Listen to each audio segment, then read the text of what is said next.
वंदे मातरमच्या बाबतीत बोलायचं झालं तर मूळ जे वंदे मातरम आहे ते मला वाटतं पूर्ण आजपर्यंत भारतात कधीच म्हटलं गेलेलं नव्हतं.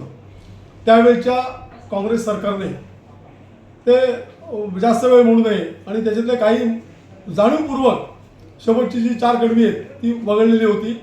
मोदी सरकारने एक चांगला ऐतिहासिक निर्णय घेतला आणि लोकसभेत तो कायदाही झाला की संपूर्ण वंदे मातरम अनिवार्य केलं आहे. आणि मला वाटतं ही 75 वर्षानंतर 80 वर्षानंतर ही पहिली घटना आहे की जे फासावर गेले, ज्यांनी देशासाठी सर्वोच्च त्याग केला, ह्या सगळ्यांना खरी आदरांजली आहे. ते वंदे मातरमला ह्या काँग्रेस सरकारने, त्यावेळचं काँग्रेस सरकारने, आत्ताचा काँग्रेस विरोधी पक्ष यांनी कडाडून विरोध केला आणि कडाडून विरोध करून त्यांनी 2च कडवी म्हणणार अशा प्रकारची उद्दाम भाषा वापरून ह्या भारतभूमीचा जे फाशावर अनेक क्रांतिकारक गेले त्यांचा अपमान केलेला आहे. तेव्हा त्यांचा आम्ही निषेध केलेला आहे आज.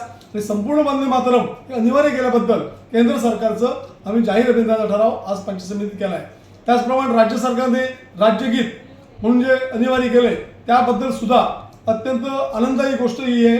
आजपर्यंत ज्या गोष्टी घडल्या नव्हत्या त्या आता घडायला लागल्या आहेत आणि अशा प्रकारचे ऐतिहासिक निर्णय घेण्याची क्षमता ही राज्य आणि केंद्रामध्ये असल्यामुळेच हा दिवस आज उजाडलेला आहे.